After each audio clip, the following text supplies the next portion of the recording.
Livro O Céu e o Inferno, segunda parte, capítulo 4, Espíritos Sofredores. Lisbeth. Bordeaux, 13 de fevereiro de 1862. Um espírito sofredor se inscreve com o nome de Lisbeth. A senhora pode nos dar algumas informações sobre a sua posição e a causa dos seus sofrimentos? Seja humilde de coração, submisso à vontade de Deus, paciente na provação, caridoso para com os pobres, consolador do fraco, sensível a todos os sofrimentos, e você não sofrerá as torturas que me consomem. Parece que a senhora lamenta ter cometido as faltas contrárias às qualidades que acaba de assinar. O seu arrependimento não a alivia? Não. O arrependimento é inútil, quando se resulta apenas do sofrimento. O arrependimento que realmente tem valor provém do remorso de ter ofendido a Deus e do ardente desejo de se corrigir. Infelizmente, ainda não cheguei a esse ponto. Tenho necessidade das preces de todos aqueles que se dedicam a amenizar os sofrimentos alheios. Nota de Allan Kardec. Isto é uma grande verdade. Às vezes, o sofrimento provoca um grito de arrependimento, mas não expressa com sinceridade o remorso de haver praticado mal, porque, se o espírito deixasse de sofrer, estaria pronto para voltar a cometer as mesmas faltas. É por isso que nem sempre o arrependimento acarreta a imediata libertação do espírito, apenas o predispõe para ela. Eis tudo. É preciso, além disso, que o espírito tenha sinceridade e a firmeza sobre as suas resoluções, por meio de novas provações que reparem o mal praticado. Meditando cuidadosamente sobre todos os exemplos citados, encontraremos nas palavras dos espíritos, mesmo daqueles que são inferiores, ensinamentos profundos, visto que eles nos fornecem os mais íntimos detalhes da vida espiritual. Enquanto o homem superficial só vê nesses exemplos narrativas mais ou menos curiosas e divertidas, o homem sério e que reflete encontrará neles uma fonte inesgotável de estudo. Farei o que a senhora deseja. Pode dar-nos alguns pormenores da sua última existência? Eles poderiam resultar em um ensinamento útil para nós, o que tornaria produtivo seu arrependimento. O espírito fica indeciso em responder, não somente a esta, mas a outras perguntas que vão se seguir. Nasci num meio elevado. Possuía tudo o que os homens julgam ser a fonte da felicidade. Rica, tornei-me egoísta. Bela, fui vaidosa, indiferente e hipócrita. Nobre, fui ambiciosa. Esmaguei com o meu poder todos aqueles que não se dobravam diante de mim. Mas esqueci de que a cólera do Senhor, cedo ou tarde, também esmaga as criaturas mais poderosas. Em que época a senhora viveu? Há 150 anos, na Prússia. Desde então a senhora não progrediu como espírito? Não. A matéria sempre me causava revolta, e você não pode avaliar a influência que ela ainda exerce sobre mim, mesmo depois do meu espírito ter se separado do seu corpo.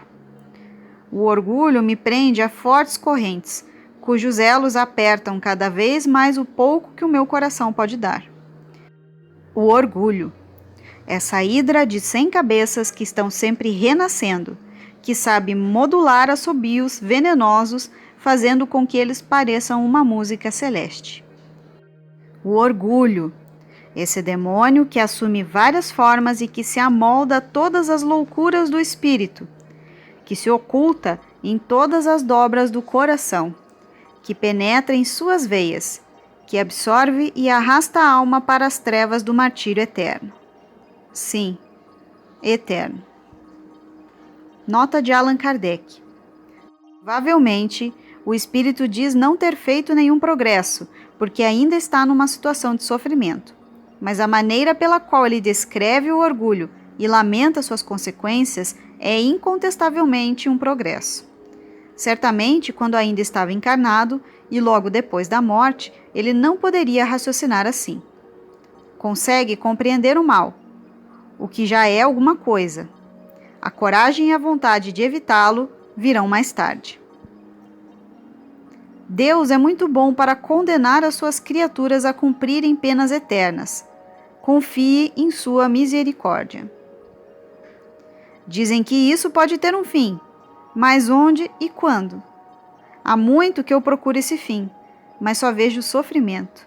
Sempre, sempre, sempre. Como a senhora veio até a nossa reunião? Vim conduzida por um espírito que sempre me acompanha. Há quanto tempo esse espírito lhe acompanha? Não faz muito tempo. Foi depois que a senhora se deu conta das faltas que cometeu? Depois de uma longa reflexão, a resposta: sim, você tem razão. Foi a partir daí que eu passei a enxergá-lo. A senhora consegue compreender agora a relação que existe entre o seu arrependimento e o auxílio que passou a receber do seu espírito protetor? Procura ver como origem desse auxílio o amor de Deus e como fim o seu perdão e a sua misericórdia infinita. Oh, como eu desejaria que fosse assim! Acredito poder interceder pela senhora junto àquele que jamais foi surdo à voz dos seus filhos em perigo. Peça de coração e ele vai escutá-la. Não posso, tenho medo. Então, vamos orar juntos. Ele nos atenderá. Depois da prece, a senhora ainda está aí? Sim, obrigada. Não se esqueça de mim. Sempre que a senhora puder, compareça à nossa reunião. Sim, sim, virei sempre. Instruções do Guia do Médium. Nunca esqueçam os ensinamentos que vocês podem colher dos sofrimentos dos seus protegidos, e principalmente das causas desses sofrimentos. Eles são uma lição que todos podem aproveitar, no sentido de se preservar dos mesmos perigos e de idênticos castigos. Depurem seus corações, sejam humildes, amem-se, ajudem-se sem esquecerem jamais a fonte de todas as graças, fonte inesgotável na qual todos podem se saciar à vontade, fonte de água viva que sacia e também alimenta, fonte de vida e de felicidade eterna. Vão, meus amigos, e bebam com fé nessa fonte. Joguem nela suas redes, que sairão de suas ondas carregadas de bênçãos. Advirtam seus irmãos dos perigos que eles podem encontrar. Espalhem as bênçãos do Senhor, que se reproduzem sem cessar. Quanto mais a propagarem, mais elas se multiplicarão. A tarefa está em suas mãos. Digam aos seus irmãos: aí estão os perigos, lá estão os obstáculos. Venham conosco a fim de evitá-los. Imitem a nós, que damos o exemplo, e vocês espalharão as bênçãos do Senhor sobre aqueles que os escutam. Que os seus esforços sejam abençoados. O Senhor ama os corações puros, façam por merecer o seu amor. San Pulan.